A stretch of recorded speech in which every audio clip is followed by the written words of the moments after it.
अस्सलाम वालेकुम दोस्तों, उम्मीद है आप लोग खैर खैरियत से होंगे।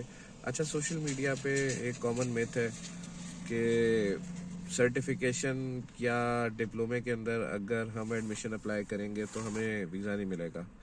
तो पहली बात तो ये, कभी आईआरसीसी ने कनाडा के लिए ऐसा नहीं कहा कि we are not going to give visas और we are going to give less number of visas to students who are applying for certifications or postgraduate diploma.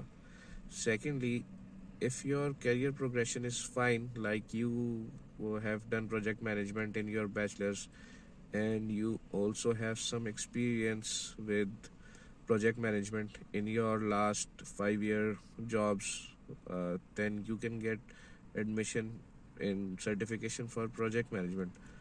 But if you don't have any project management experience, then पहली बात तो ये है कि शायद masters में आपको एडमिशन ना मिले, उसकी स्क्रीनिंग थोड़ी सी डिफरेंट होती है। और सेकेंडली, आपको अगर एडमिशन मिल भी जाएगा तो वीज़ा ऑफिसर देखेगा कि आप प्रोजेक्ट मैनेजमेंट क्यों करना चाह रहे हैं, क्योंकि आपने पहले कुछ किया होगा या आपको आगे उसमें अच्छी जॉब मिलेगी।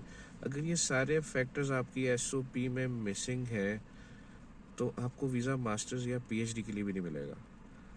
अगर आप चाहते हैं कि आप अच्छा इम्पैक्ट प्रोड्यूस करें अपनी एप्लीकेशन में, कन्विंस कर सकें, तो रेलेवेंसी को बढ़ाएं इर्रेस्पेक्टिव के वो सर्टिफिकेशन के लिए और वो मास्टर्स के लिए। पहली चीज़। अच्छा, दूसरी इम्पॉर्टेंट बात जो आपको इस पॉइंट पे रियलाइज़ करनी चाहिए while applying for study visa in Canada, that you need to tell visa consultant what you are going to do after completing your studies. आपके कौन से जॉब प्रोस्पेक्ट्स हैं आपकी अपनी कंट्री में, पाकिस्तान में, जो आपको मिलेंगे ये कोर्स करने के बाद। You need to ensure that you are coming back. Although people don't go back, they usually come here for PR, but the visa officer he needs to know what are your future plans.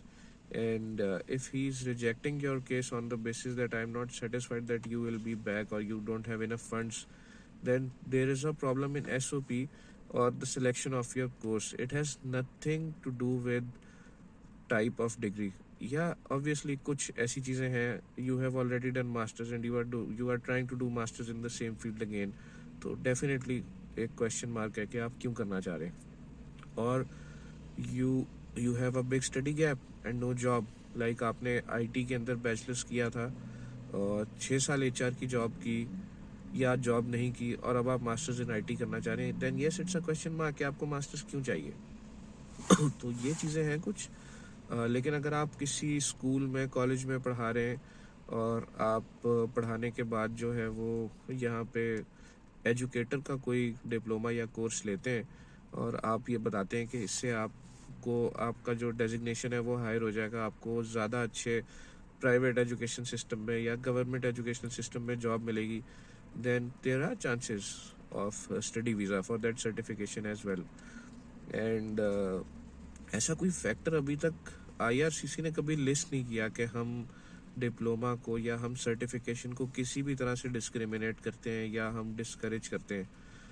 If this is like, इसको दूसरे वे में देखते हैं, अगर ये news legit है या इसमें कुछ ऑथेंटिसिटी है, then I am in Canada, I have seen many colleges in Ontario, in Alberta, they are full of certification students from Pakistan, India, Bangladesh, Nigeria, Africa. So how they are coming? Like, more than 50% of the students are international in colleges who are doing certifications. How it is even possible if the ratio is less than how they are getting visas? So yes, this is something जो लोग बहुत आराम से believe कर लेते हैं, and instead of paying $18,000 for a year for a certification, they end up in paying $35,000 a year for some masters, which is not fine if you don't have money.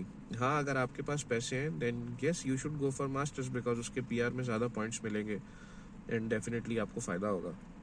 But अगर if you are having some challenges in arranging finances, then you can apply for certifications. I guess it's a good pathway.